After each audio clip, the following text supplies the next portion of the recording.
Gotta do this to make sure that my colors are accurate. Today we're talking about private labeling and how to transition to it from dropshipping.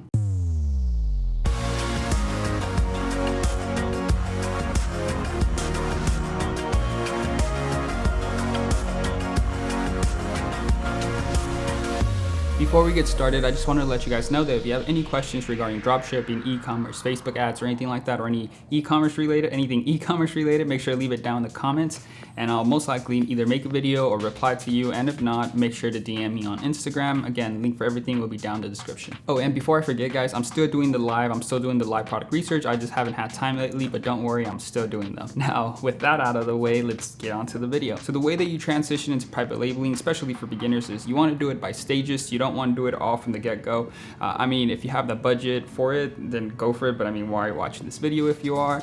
But for the rest of you guys who are just starting off or who want to get there, you have to know that you're going to do it by stages and not all in one go. The first thing is you want to make sure that you create your store with private labeling in mind. So that has to be your end goal before you even get started with your store. Don't create a general store and then decide to private label it. It's not really going to work out all that well because you can't really turn a general store into a private label store. So this is why you should plan ahead and decide whether or not you want to get into private labeling before you start your dropshipping business. It just makes it a lot easier to transition into private labeling because everything just flows nicer. You planned ahead. You made sure that everything was themed correctly. And by the way, what I mean by plan ahead or start off with private labeling in mind is make sure that everything is congruent. Make sure that everything is themed. For example, if your color schemes are red, black, and blue, make sure that that stays consistent throughout your brand. So through social media posting, through your websites, through your photos, make sure that you have that theme going on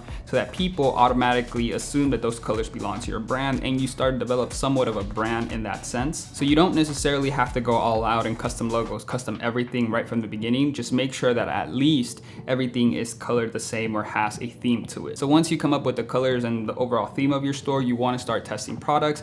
And I'm assuming you guys are opening a niche store or creating a niche store because again, making a general store into a private label, it's a little bit hard. I wouldn't recommend you guys go that route. It's easier to go from a niche store to a private label. And you should be testing the products at this point. Yeah, you're just testing a bunch of products from your niche to seeing what works and what doesn't. And then once you find the product that works for you, you want to go ahead and private label that product first.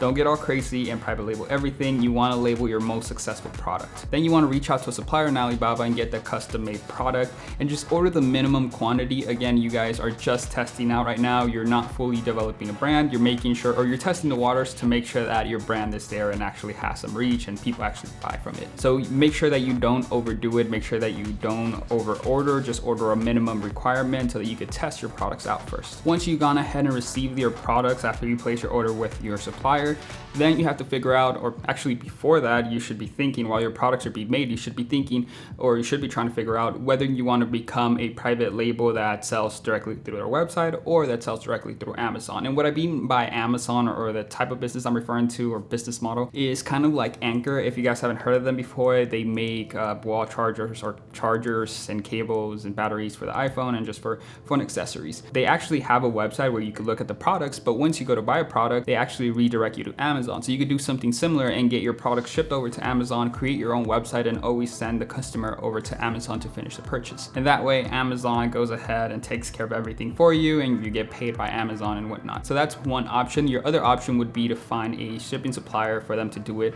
and just integrate with your store so that people don't have to get sent over to Amazon and they could just shop within your store and the products get shipped through the warehouse that you hired. You could use something like ShipBob or simply Google suppliers or shipping warehouses near me, and I'm pretty sure something will come up. You're just gonna have to ask the supplier, I don't know why I keep saying supplier, you just have to ask the fulfilling warehouse for a quote because everything is different, everybody's price is different, and it also comes down to your product. If you have a big product, it's gonna cost more to ship. If it's heavier, so you have to take all that into consideration and just contact them so they could give you an accurate pricing for your for whatever it is that you're gonna ship out. And then once you've gone ahead and figured that out, you have your fulfillment center, you have your products, and you start selling, or you are noticing that you're selling well, you're gonna start reinvesting those earnings into other products, private label your other successful products, and just get rid of all the products that don't get you any sales. So you only wanna have the products that are actually getting sales. So that could be selling the product by itself or offering it as an offer up or an upsell. There you go. I don't know why I said offer up.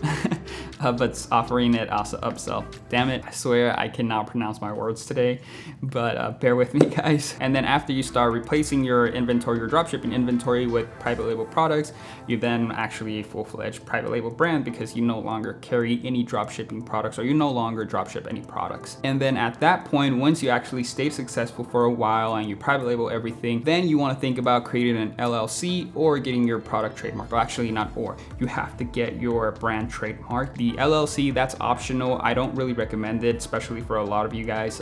You guys are never gonna really need it, but I have a whole video on that, which you guys could, I'm gonna leave somewhere a link. I don't know why I'm pointing, but I'm gonna leave a link somewhere so that you guys could check it out, and I'll talk a little bit more about LLCs, but just know that most of you guys don't even have to worry about an LLC, although you are gonna have to worry about a trademark, and only focus on the trademark once you've actually been successful, because you are gonna have to pay anywhere from $200 to $400, even more depending on some fees. So you wanna make sure that you're profitable first and you actually have a brand to then start investing more money into it. And then once you have your trademark, you could start investing into other things like a custom website, custom logos, or you should have a logo already, but you could improve your logo. You could have photo shoots and just do a lot more. But first you wanna make sure that you're at least successful and have somewhat of an established brand before you decide to move forward and really take on everything that a brand does, or every little aspect of a brand. So hopefully this helps some of you guys who are thinking of getting into e-commerce or don't know if you want to create a private label or whatnot.